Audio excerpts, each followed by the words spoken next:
What's going on, everybody? It's Treese, and not too long before the 2020 NBA draft, were there rumors of the Golden State Warriors potentially picking up Deni Avdija with their second overall pick in that upcoming draft. But as the draft approached, we saw Anthony Edwards go number 1, then the Warriors took James Wiseman, Charlotte took LaMelo Ball, and pick after pick happened, and just as everybody was wondering, where in the world is Deni Avdija, and why has he not been selected yet? The Washington Wizards scooped him up with their 9th overall pick, and at the time, I was a little bit disappointed to see him get picked up so much later than anticipated, just like moments before the draft.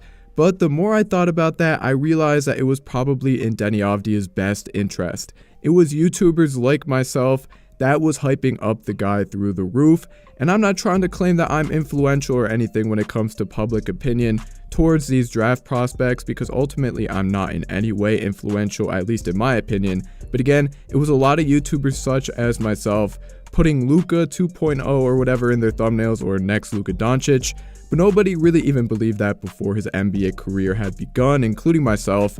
But that's not to say that I wasn't excited about his potential in the NBA, what he could become, and where his career was headed towards.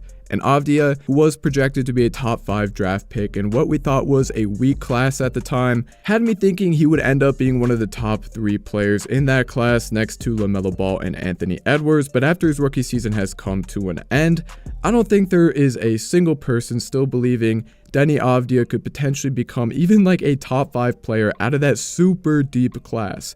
And though I would need to see much more out of Avdija and a more well-situated role next season to make a claim like that, especially considering the sheer amount of rookies last year that absolutely killed it, but I do still believe that most people who didn't watch Deni Avdija play last year have no idea what type of a player he actually is. I mean, his own head coach last season, Scott Brooks, even had no idea how to use Deni Avdija as a player last season.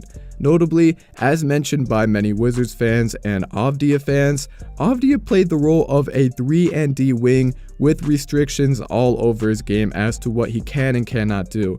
He was unable to play make, unable to penetrate, run the pick and roll. He usually just sat outside of the 3-point line and waited for a pass so that he could shoot, and simply put, that's not his game at all. However, new Wizards head coach Wes Unseld Jr. has mentioned that he believes Deni Avdija has tremendous potential as a player moving forward, and he's very excited for the opportunity to coach him. As he said about Avdija, "I'm extremely happy in getting the opportunity to coach a guy like that. I think there's a lot of versatility there, obviously, but I think he's got a lot of physical tools. Obviously struggled a little bit with the shooting, but I think he's a shooter. He's going to make shots and will come back to the average." Wes Unseld Jr. is believed to be more of a modern head coach, unlike previous head coach Scott Brooks. Unseld Jr. believes in analytics, but also believes in the development of players, and he knows how valuable it is to just let young players get touches. Scott Brooks was of a totally opposite mindset. Last season, Avdija's usage rate on the team was a disgustingly low 10.9%, which put him in the 11th percentile amongst forwards in the NBA. That is just wild. If you don't know what usage rate means, boiled down, it's the estimate of team plays used by a player when he was on the floor. Just to note, a few guys on the Wizards roster who had a higher usage rate than Avdija last season would include Anthony Gill, Cassius Winston, Jerome Robinson, and Jordan Bell.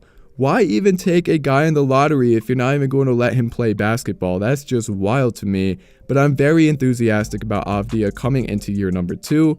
Some rumors point to him potentially coming off of the bench as a backup point guard, either that or him starting as a point forward type of player and secondary ball handler. Perhaps the most exciting change within the Wizards organization that will open up Deni Avdija is the departure of Russell Westbrook.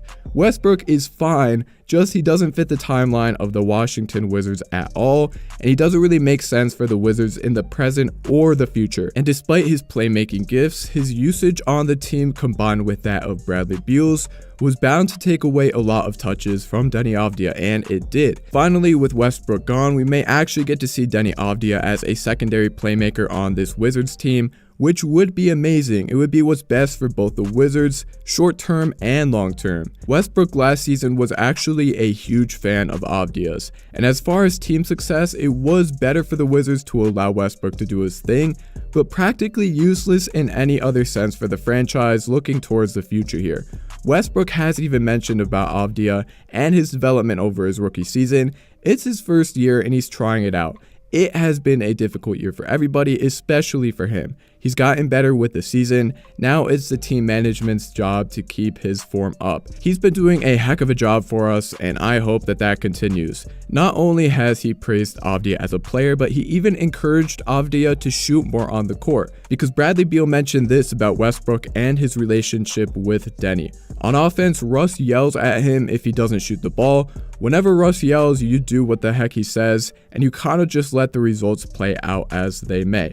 Now, I love the positive words from Russ. I don't think he means any harm, obviously, but shooting is not what Avdia needs to focus on, and it doesn't even necessarily make the team better. Avdia shot about 31.5% from deep last season. He doesn't need more reps on the court for his development as a shooter. He needs to be grinding in the gym or at practice, and clearly given his below league average 3-point percentage, Avdia's shooting is not really beneficial for the Wizards. However, with Westbrook gone, Avdia, who hopefully has been working on his 3-point jumper over the offseason, will optimistically speaking here not just improve there, but also get a lot more touches as a secondary and even primary playmaker at times. And once this happens, I think the NBA will finally see how truly gifted Denny Avdia is, not as a 3-and-D guy. I have no idea why Scott Brooks thought that the Wizards drafted a European prospect just to shoot threes, when that actually was one of his weaknesses coming into the league last season.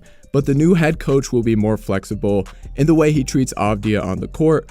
More touches, higher usage rate, less restrictions. Avdia will be even able to run some plays and run the offense at times, and this is all to say that we haven't really seen any of that so far for Avdia, so I understand why you would think that he was not worth being taken in the top 10 in last year's draft, but in this new role, I believe he will begin to show exactly why he was taken there and potentially begin to prove the teams wrong, who allowed him to slip all the way down to number 9 in last year's draft. Remember, last season, Avdia averaged just 6 points, 5 rebounds, barely over an assist a night, on bad efficiency for a 6'9" wing.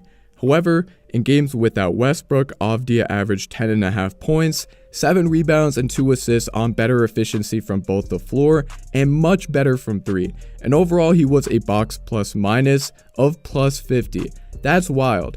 This was just in 6 games, but still, I think it says something. Avdia's 3-point shot will benefit from removing the lack of spacing that Westbrook provided. His 3-point shot will come along. He will continue to make strides as a defender as he did during his rookie season, and most importantly, show why, when used properly, he should be a secondary playmaker type of guy, perhaps even a backup point guard for now.